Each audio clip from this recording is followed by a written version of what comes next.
south of Springfield has claimed multiple lives. Wind-driven dust off of farm fields created a zero visibility situation around Farmersville, causing more than 80 vehicles to crash, according to the Illinois State Police. And 2 semi-trucks caught fire after the crash that injured more than 30 people. Illinois State Police Southern Patrol Major Ryan Starrick says the interstate will be closed through at least this morning. Emergency reports are 5 medical helicopters were on the scene to move patients to area hospitals. Starrick says troopers and other first responders canvassed the area and believed everyone had been accounted for. The information that we have at this time is that law enforcement as well as fire department personnel are doing a secondary search in the area due to low visibility. But at this time, we feel that we've got everyone transported safely off the interstate. Illinois State Police say the first set of crashes happened in the northbound lanes. Then vehicles began to pile up on the southbound lanes. Starrick notes the interstate will be closed for a portion of the day as the investigation and cleanup continues. The biggest concern right now for ISP is recovery of the vehicles and continuing to work the crash investigation. We have many days ahead of us for our traffic crash reconstruction unit to process the scene, to work the scene, to get all of the vehicles removed. So that's our main priority right now, is to recover the vehicles, have IDOT assess the roadway to make sure that the roadway is safe. Starrick says there were more than 30 agencies that came to assist during the crash. It's farmers market season in Illinois, and the Clinton Area Farmers and Artisans Market opens this weekend. On the WHOW Morning Show Monday, Elizabeth Burns told Regional Radio they're excited to have the market back and look forward to the season ahead. We are going to kick off Saturday morning at 8 o'clock on Mr. Lincoln Square in downtown Clinton. And we've got some special things that we've been doing the last few years for our opening day. And one of those will be, we will have pollinator seed and some native shrubs available for anybody who'd like to pick some of those up. Those are free. They're courtesy of the market. We started doing that a few years ago because when emerald ash borer came into the area and started killing the ash trees off, we were giving away trees that first weekend. We're Arbor Day a little bit late, how we're kind of doing it. So this year, and it's 1 or 2 shrubs per family. We have hazelnut, Chickasaw plum, gray dogwood, silky dogwood, red osier dogwood, fragrant sumac. And then we also will have a 75% flower and 25% native grass mix that the state nurseries put together. And those will be available in little bitty honey bear bottles. So the first weekend they're free, and the second after that, then those will be just at cost. About, I think they might have to go $250 this year, but that 1 ounce of seed or 2 ounces of seed will plant a lot of pollinator mix. It'll be every weekend except the weekend of May Day. So we'll be open this weekend, and then I've got to look at my calendar here. The 13th will be closed the 20th for May Days, and then after that we're open every single weekend through October, the second weekend in October, and then also both full days of apple and pork. And we also were invited by the folks that are putting the 4th of July celebration together to be part of that as well. Awesome. Very good. That will be up on the square on the 4th. According to Burns, the market's first few weeks are slower with offerings for fresh produce, so they try to take the opportunity to make the community and county aware they're back and open for the season. And we always kind of use May as the remind the city and remind the county and the area that, hey, you've got a market, you've got a local market. It is your community's market. We're a volunteer run, and just reminding people we're there. That's what a lot of it has to do. And then when the fruits and veggies start coming in, in June and July, then we really get a lot more people coming up. But for sure, we always encourage you to come up, because you never know, kind of sound like a broken record, but I always call it's like a treasure hunt. You never know, one, who you're going to bump into up there and have a good, nice conversation with on the square. There's a lot of nice benches, a lot of places to sit and visit. You can talk to local artisans and farmers if you have a question on how to grow something or how to make something like knitting or crocheting. We've got a lot of experts up there that can help out.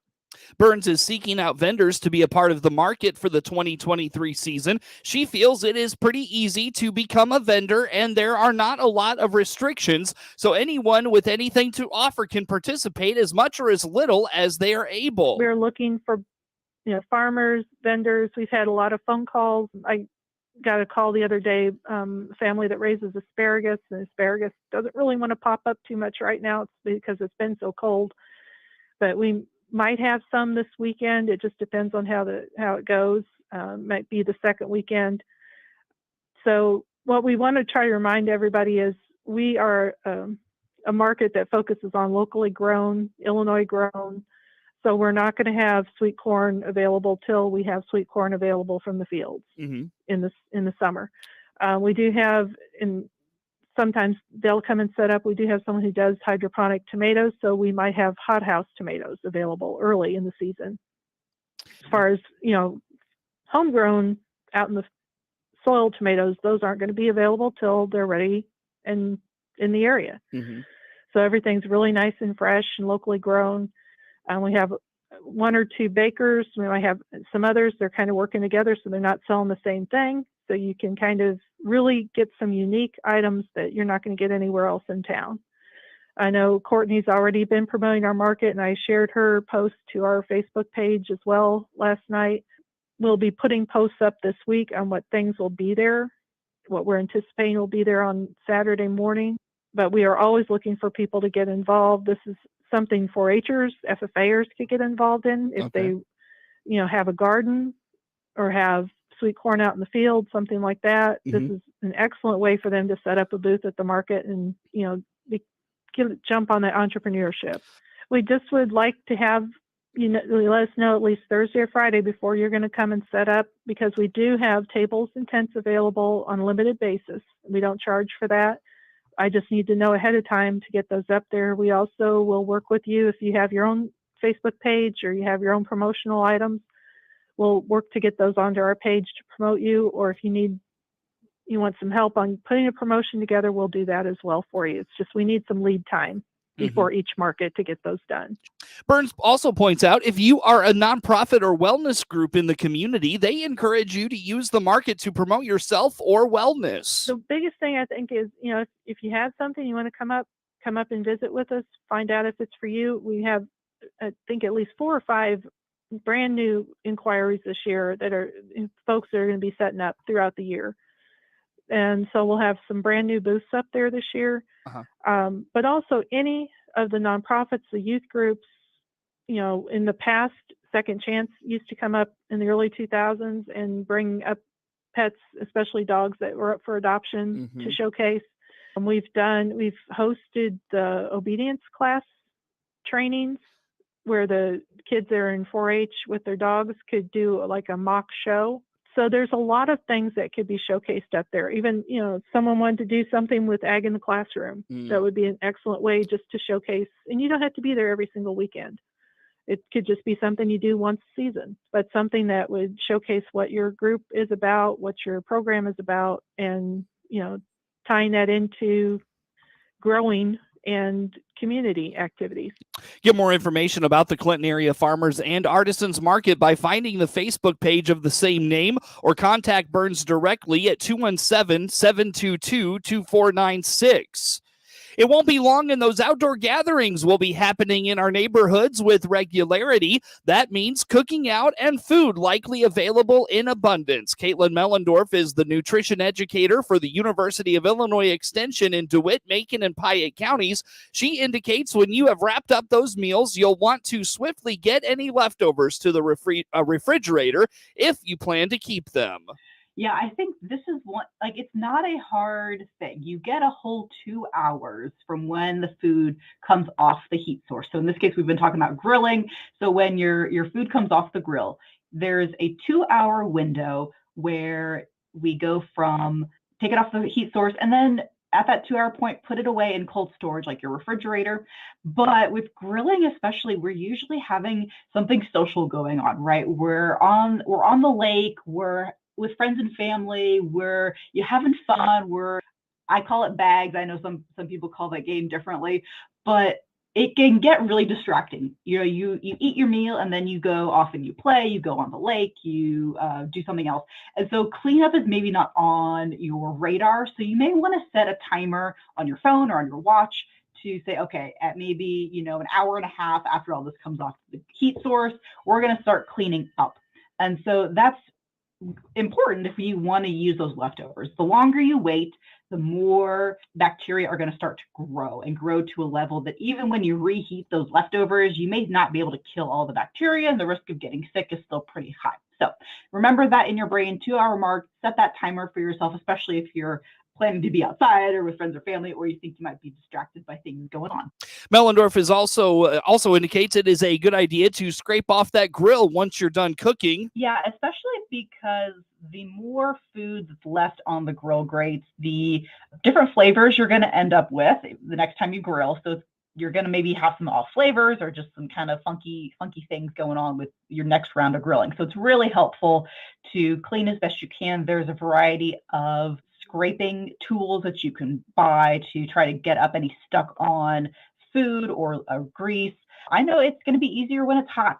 So I know that we don't want to do it like right away, but the warmer it is, the easier it can be to lift off some of those things. So one thing that I've done to kind of just start that process is if you've got a leftover onion, kind of rub that on the grill grate. I find that that's kind of just a nice way to kind of get lifting some of that stuff, and you don't have to put your hand too close to the grill grates if they're still warm. But yeah, definitely clean it up. I know it's not the most fun part of cooking is cleaning up, but make it important to you to clean it up. Make that a priority. As we start to see the cold season vegetables ready to harvest, Mellendorf says there's a lot of good foods to implement in our spring gatherings. She says the revamped Extension Food website has an abundance of great resources. It's extension.illinois.edu/foods. It was Illinois farmers continued to beat last year's pace for planting corn and soybeans. It was another cool, dry week, leaving an average of 5 days suitable for field work. Statistician Mark Schleusner looks at corn. Corn planting advanced by 22 points last week and was 40% finished by Sunday. That is 34 points ahead of 1 year ago and 11 points ahead of the 5-year average. 4% of corn acres have emerged, and that is equal to the 5-year average. Schleusner also looks at soybeans. Soybean planting reached 39% finished, compared to 4% 1 year ago and 15% normally. 3% of soybean acres have emerged, compared to 1% normally. 15% of winter wheat is headed. 66% of the crop is rated in good to excellent condition, a decline from last week. Get news anytime at DeWittDailyNews.com. Hey everybody, Buddy Wilson here, your new country financial agent in Clinton. While we can't do anything about insurance industry rate increases, we still offer the best personal service you deserve. Click on my icon on DeWittDailyNews.com. For the latest in Central Illinois agricultural news, visit IllinoisFarmRadio.com. Get updated information on markets, weather, ag news, local interviews with NAFB farm broadcaster Jared White, and much, much more. All at IllinoisFarmRadio.com. I'm Len Casper, the voice of the White Sox Radio Network. Follow the Sox across Central Illinois on the Big 1520 WHOW. Sponsored by Baum Chevy Buick, Clinton Community YMCA, Covenant Animal Clinic, Jason France, your State Farm Insurance Agent, Midstate Eye, and Nan Krang with Remax Choice, the 217 home team, all in Clinton.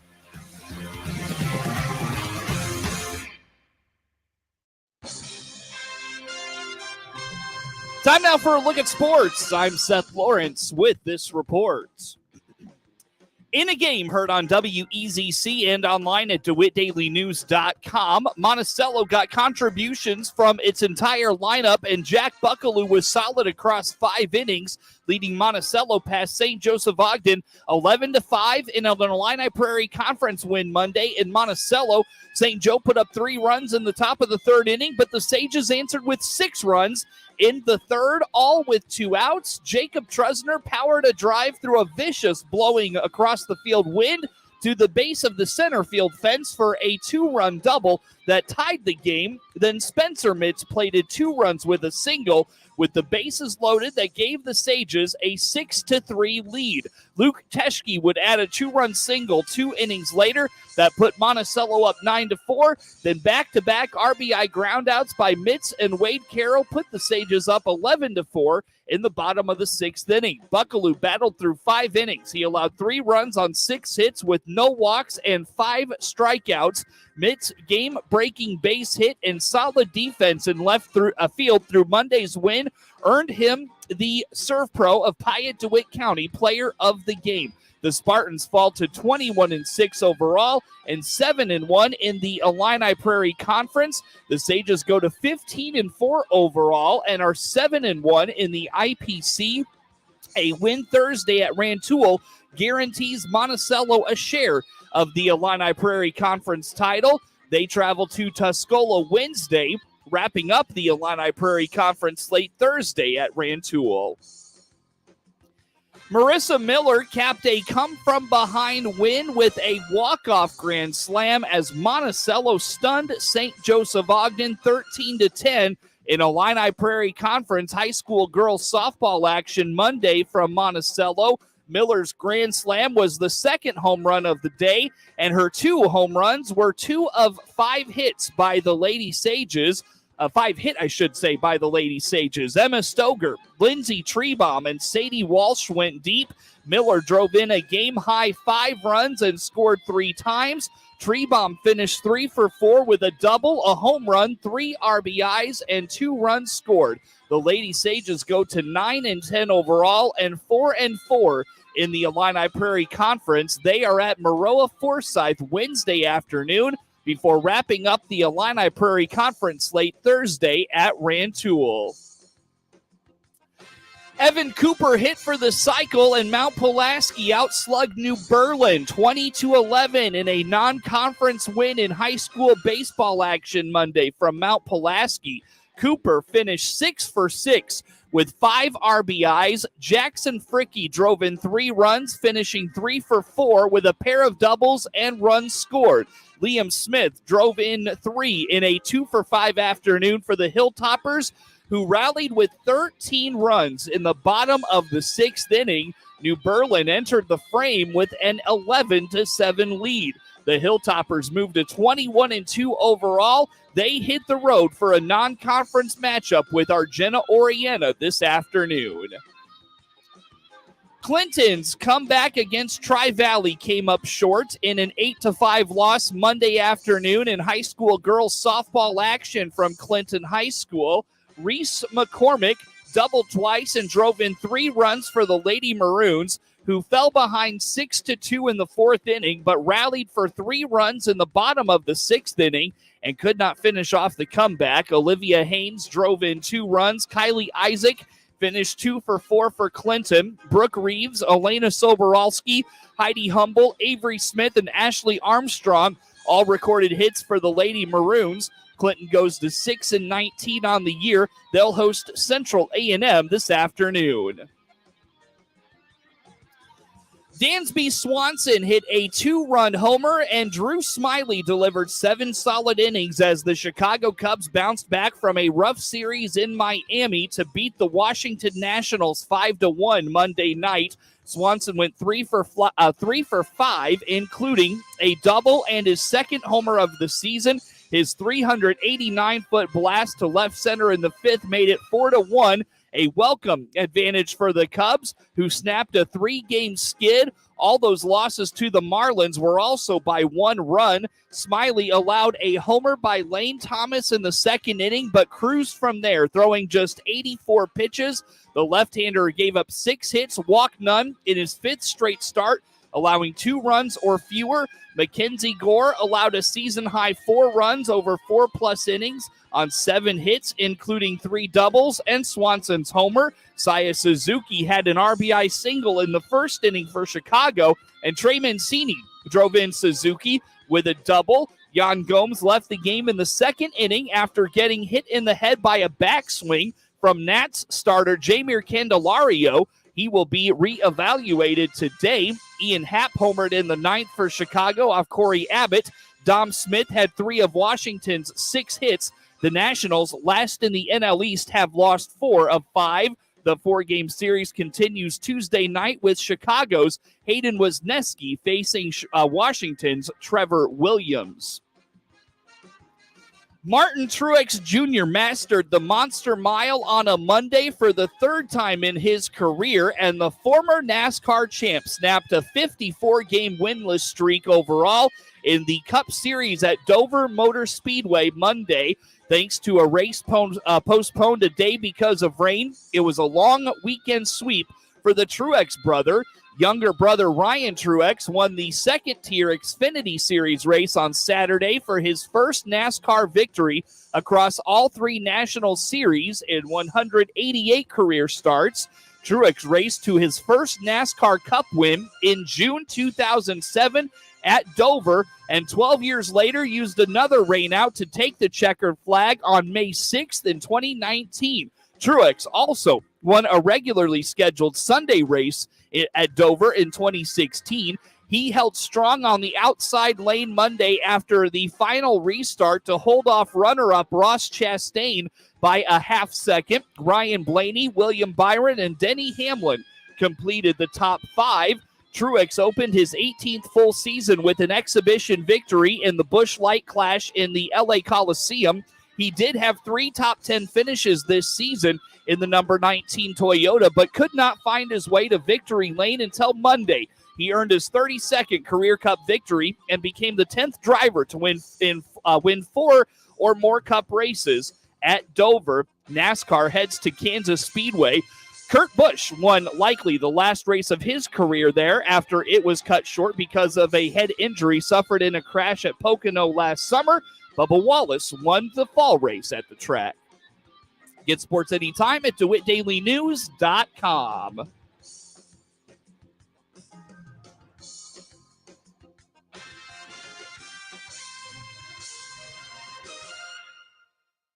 Do you know what to do when a car is pulled over on the side of the road? Get over! First, reduce your speed. Second, change lanes if possible. Third, proceed with caution. These 3 simple steps can be the difference between life and death. What if it's you that's on the side of the road? Do you want everybody to move over for you? Do the right thing. Slow down, move over, and drive like your life and their life depends on it. Hey everybody, Buddy Wilson here, your new country financial agent in Clinton. It's no secret that rates are going up industry-wide. With weather challenges nationwide last year and rate increases held out due to COVID pandemic, carriers, including Country Financial, are raising rates. While we can't do anything about the rate increases, we can soften the blow by revising your existing coverage to see how we can help. And remember, we offer personal service you can expect and deserve from a local agent. Come see me, Buddy Wilson, your new Country Financial agent in Clinton, where personal service is priority number 1.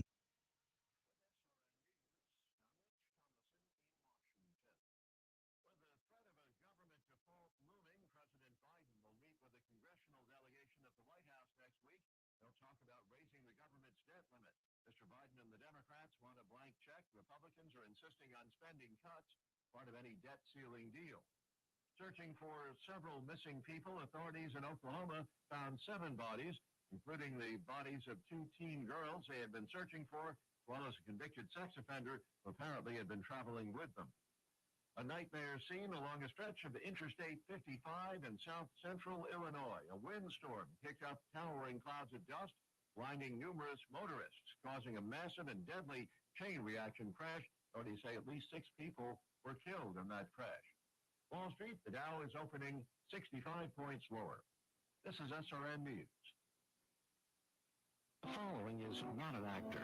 Our 2023 planning reports on WHOW are brought to you by Baum Chevrolet Buick in Clinton and Farmer City, AAK Mechanical, the Illinois Soybean Association, Mancy Metal in Mount Zion, Wiffles Hybrids, Peterson Insurance Services in Clinton, Maroa Ag, the Macon County Farm Bureau, First State Bank Bloomington in Hayworth, the McLean County Farm Bureau, and your local Bex Hybrids dealers. This is Nate Sams, Vice President of Lending at the First State Bank and Trust in Hayworth. Central Illinois has some of the most productive farmland in the world. That's why agricultural lending is one of the cornerstones of what we do. First State in Hayworth